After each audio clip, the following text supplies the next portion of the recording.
اعوذ باللہ من الشیطان الرجیم بسم اللہ الرحمن الرحیم۔ السلام علیکم بچوں، کیسے ہیں آپ لوگ؟ امید ہے آپ سب اپنے گھروں میں خیریت سے ہوں گے۔ بچے، پچھلی کلاس میں ہم نے نظم حمد جو ہے وہ ختم کر لی تھی، ٹھیک ہے۔ آج ہم اس کی ایکسرسائز یعنی مشقی سوالات کی طرف جائیں گے۔ تو اب آپ اپنی مشق کی طرف دیکھیں۔ سوال نمبر 1 ہے، ہم کسے کہتے ہیں؟ تو بچے، آپ سب کو میں نے بتایا بھی تھا، آپ کو پتہ بھی ہوگا کہ وہ نظم جس میں اللہ تعالیٰ کی تعریف بیان کی جائے اس کو ہم کہا جاتا ہے۔ وہ نظم جس میں اللہ تعالیٰ کی تعریف بیان کی جائے اس کو ہم کہا جاتا ہے۔ اب سوال نمبر 2 ہے، سائباں سے کیا مراد ہے؟ اب بچے، سائباں کا مطلب ہوتا ہے چھت، ٹھیک ہے۔ سائباں کا مطلب ہوتا ہے چھت، جس طرح یہاں پر ہمارا شعر تھا نا کہ اور سر پہ لاجوردی ایک سائباں بنایا، کہ اللہ تعالیٰ نے ہمارے لیے آسمان کو ایک سائبان کی صورت میں، ایک چھت کی صورت میں بنایا ہے۔ تو بچے، اس کا آنسر ہوگا سائباں سے مراد ہے چھت۔ اب سوال نمبر 3 کی طرف دیکھیں، آخری شعر میں کارخانہ کسے کہا گیا ہے؟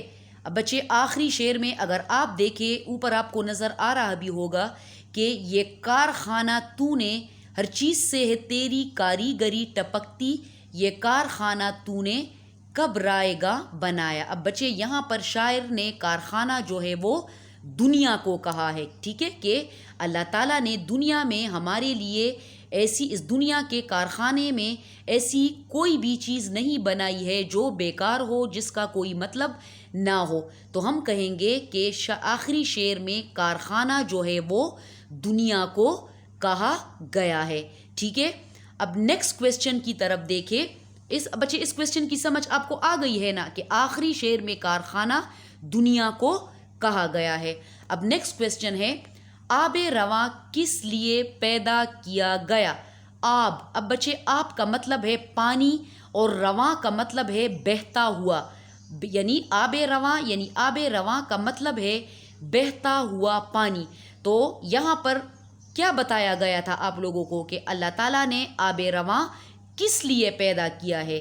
اب دیکھیں، مچھلی کے تیرنے کو آب رواں بنایا۔ اوپر آپ کو نظر آ رہا ہے نا شعر میں کہ آب رواں کے اندر مچھلی بنائی تو نے، اور مچھلی کے تیرنے کو آب رواں بنایا، یعنی آب رواں کو مچھلی کے تیرنے کے لیے پیدا کیا گیا ہے۔ ہم کہیں گے کہ آب رواں کو مچھلی کے تیرنے کے لیے پیدا کیا گیا ہے۔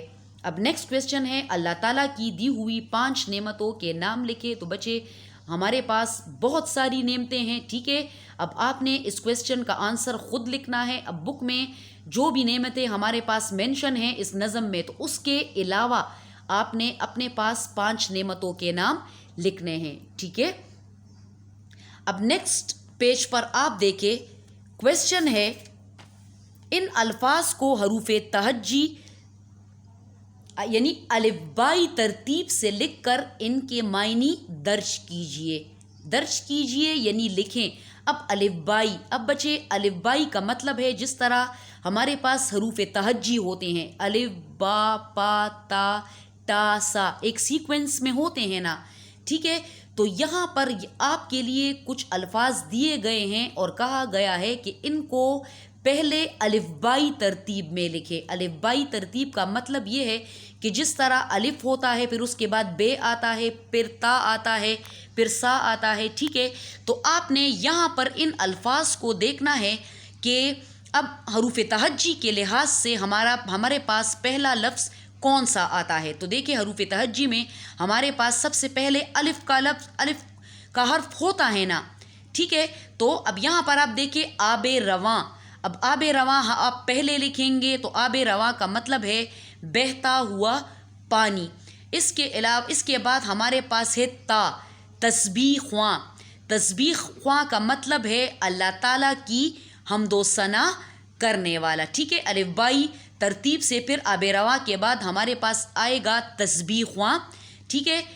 اس کے بعد ہمارے پاس آئے گا را رائگاں.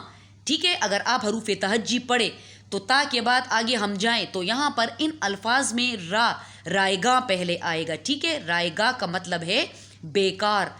اس کے بعد ہمارے پاس کون سا لفظ آتا ہے؟ شین, شیری دہاں. ٹھیک ہے, الف.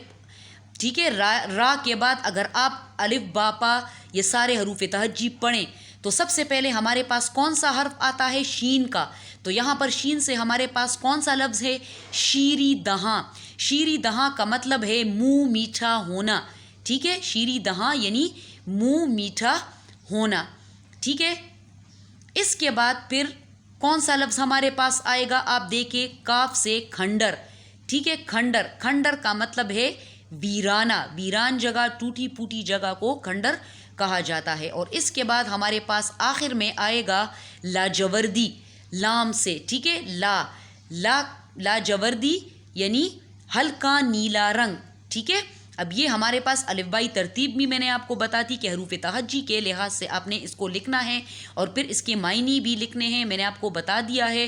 ٹھیک ہے, اس کے بعد آپ سوال نمبر 3 کی طرف دیکھیں, اپنے جملوں میں استعمال کیجئے.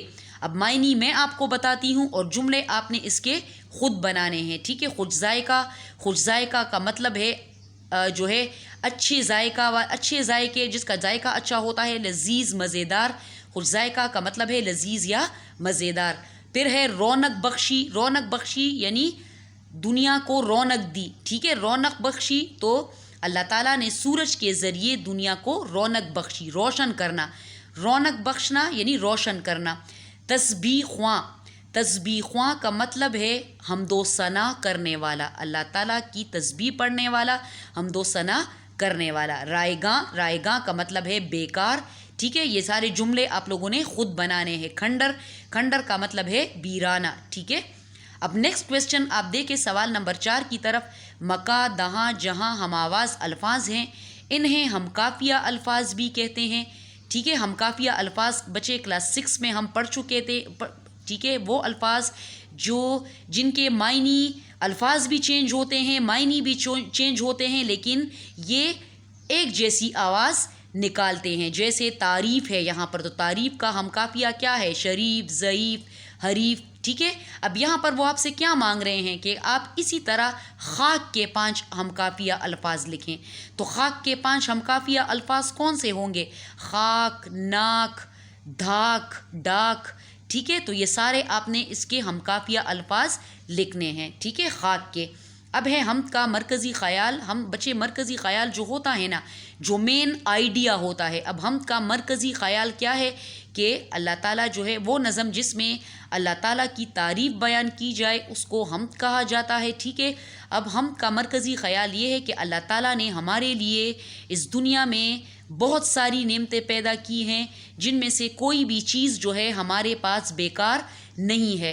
تو ان ساری نعمتوں کے لیے ہمیں کیا کرنا چاہیے؟ ہمیں اللہ تعالیٰ کا شکر ادا کرنا چاہیے اور اللہ تعالیٰ کی حمد و ثنا کرنی چاہیے. اب نیکسٹ کویسچن آپ دیکھیں, روزمرہ کی تعریف. یعنی روزمرہ بچے, روزمرہ وہ الفاظ ہوتے ہیں جو ہم اپنی عام بول چال میں استعمال کرتے ہیں. ٹھیک ہے, یعنی روزمرہ سے مراد بیان. بیان یعنی بات کرنا کا وہ اسلوب. اسلوب اور انداز کا مطلب ہے طریقہ, یعنی بات کرنے کا وہ طریقہ جو اہل زبان استعمال کرتے ہیں, یعنی اردو سپیکنگ لوگ. ٹھیک ہے بچے, اب ہم جو ہیں ہم اہل زبان نہیں ہیں. ٹھیک ہے, ہم پشتو بولنے والے ہیں. یعنی روزمرہ وہ بیان کا وہ انداز, بات کرنے کا وہ انداز ہوتا ہے جو اہل زبان استعمال کرتے ہیں. اب دیکھیں, اب جیسے ایک جملہ ہے میں نے لاہور جانا ہے, تو ہم تو یہ نہیں کہتے نا کہ میں نے لاہور جانا ہے, ہم کہتے ہیں مجھے لاہور جانا ہے. اب اس کے علاوہ بھی یہاں پر آپ کے لیے کچھ جملے دیے ہوئے ہیں, آپ دیکھیں ان کو ہم صحیح کریں گے. لڑکی نے دوپٹہ پہنا, تو دوپٹہ بچے آپ یاد رکھیں کہ ہم پہنتے نہیں ہیں, ہم اوڑھتے ہیں. تو لڑکی نے دوپٹہ اوڑھا. میں نے وضو سے پہلے مسواک پھیری. پھیری نہیں ہوتا, پھیرا ہوتا ہے. ٹھیک ہے, میں نے وضو سے پہلے مسواک پھیرا. پھر ہے نا وقت کھانا نہ کھاؤ, تو ہم تو یہ نہیں کہتے نا, ہم کہتے ہیں بے وقت کھانا نہ کھاؤ. تو نا وقت نہیں, یہ ہے بے وقت کھانا نہ کھاؤ. پھر ہے فوج نے نہر کے کنارے ڈیرا ڈال دیا, تو ڈیرا جو ہے وہ پڑاؤ میں چینج ہو جائے گا. فوج نے نہر کے کنارے پڑاؤ ڈالا. میری چشم میں درد ہے، میری آنکھ میں درد ہے. ٹھیک ہے، میری چشم میں نہیں ہوتا، میری آنکھ ہوتا ہے. بچے یہ لیکچر ہمارا یہاں پر ختم ہو گیا. اللہ حافظ.